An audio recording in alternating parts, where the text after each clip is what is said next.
Hi, my name is Sophie Rycroft and I'm the Collections Assistant here at the Museum of Domestic Design and Architecture at Middlesex University. Today we're looking behind the scenes at some of the wallpapers in the museum's collection. Moda holds one of the finest collections of mass-market wallpapers, dating from the late 19th to the mid-20th century. These complement our other collections which focus on the history of domestic interiors. And these wallpapers are important because they're the type of object that hasn't survived elsewhere in other museum collections. In addition to designs for the everyday home, Moda also houses examples of hand-printed wallpapers by well-known designers such as Lucian Day and Edward Borden. Some of the oldest wallpapers that we have here are part of the Silver Studio collection. The Silver Studio produced designs for wallpapers and textiles between 1880 and the early 1960s. This example here from around 1900 is for a wallpaper frieze. It shows how the Silver Studio responded to changing fashions, with the designer working in an Art Nouveau style, typified by the flattened and stylised trees.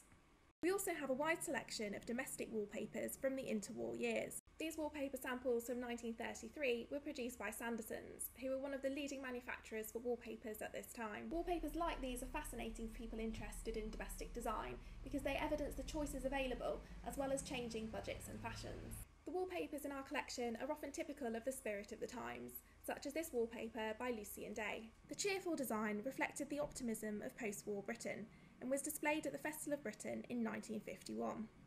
To coincide with the festival, John Lynes produced a collection of limited edition wallpapers, which included this design by Lucian Day. The Edward Borden wallpapers in our collection reveal a quirky and light-hearted approach to wallpaper design. This example from 1928, entitled Sahara, features camels and figures travelling over dunes in the desert.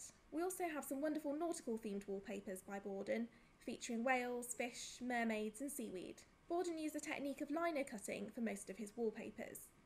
These examples show the chalkiness of uneven colour and bold outlines that are typical of his use of this technique. The great variety of printing techniques represented in our collection are fascinating for those who are interested in the wider design process. Most of the wallpapers that we have here at Moda are either sample books or individual sheets of wallpaper that have never been applied to an actual wall.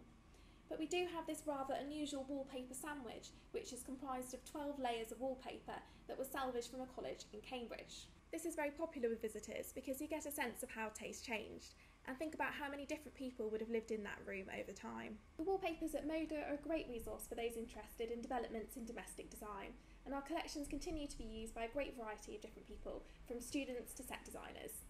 Our collections are often used in new and exciting ways as we continue to inspire the next generation of designers and design historians. If you're interested in viewing more of our objects, please do have a look online at moda.mdx.ac.uk. We also have many more objects that aren't available at the moment online, so please do get in touch if you'd like to book an appointment here in our study room.